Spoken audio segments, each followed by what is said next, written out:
राज्यातल्या आणखीन एक प्रकल्प परराज्यात पळवल्याचा अंबादास दानवेंचा सत्ताधाऱ्यांवर आरोप। गेल इंडियाचा प्रकल्प मध्य प्रदेशात गेल्याचा दानवेंचा दावा। उद्धव ठाकरेंनी मतदानाच्या दिवशी घेतलेल्या पत्रकार परिषदेची चौकशी होणार। आशिष शेलार यांनी केली होती ठाकरेंच्या पत्रकार परिषदेसंदर्भात तक्रार। काँग्रेसच्या स्नेहभोजनाला बंडखोर विशाल पाटलांची हजेरी। स्नेहभोजनात विशाल पाटलांसह विश्वजित कदमांच्या उपस्थितीने काँग्रेसच्या भूमिकेवर सवाल। बजरंग सोनवणेंना निवडणूक निर्णय अधिकाऱ्यांची नोटीस। लोकसभा निवडणुकीदरम्यान खर्चात तफावत आढळल्यानं नोटीस, तर पंकजा मुंडेंना अभिलेख तपासणीची सूचना।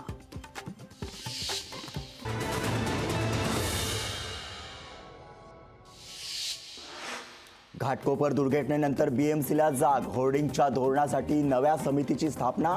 बीएमसीच्या होर्डिंगबाबत धोरण ठरवण्यासाठी अश्विनी जोशींच्या अध्यक्षतेखाली 8 सदस्यीय समितीची स्थापना। पुण्यातील ड्रंक अँड ड्राईव्ह घटनेच्या पार्श्वभूमीवर नवी मुंबईतील बार, पब आणि वाईन शॉपवर नजर ठेवण्याची काँग्रेसची मागणी। नवी मुंबईच्या पोलीस आयुक्तांना काँग्रेसचं निवेदन।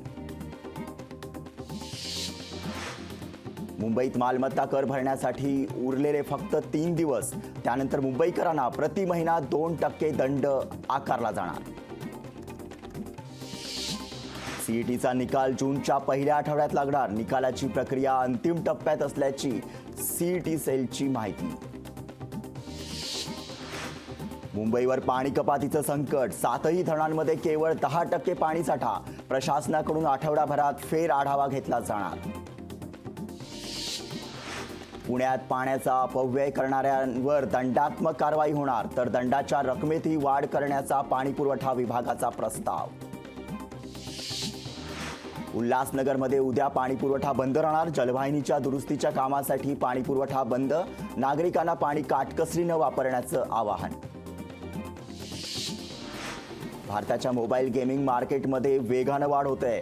2023च्या आर्थिक वर्षात गेमिंगमधून सोनी कंपनीला सर्वाधिक $26.4 अब्ज नफा। पश्चिम बंगालमध्ये 2010 नंतर सरकारने दिलेली 42 प्रवर्गाचं ओबीसी आरक्षण रद्द। कोलकाता हायकोर्टाचा मोठा निर्णय।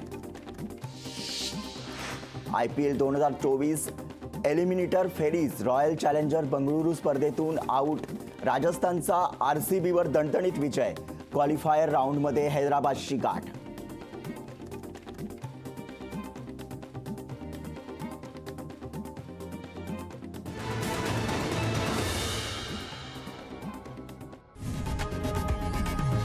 लोकशाही मराठी ऐका, पहा, जागरूक रहा।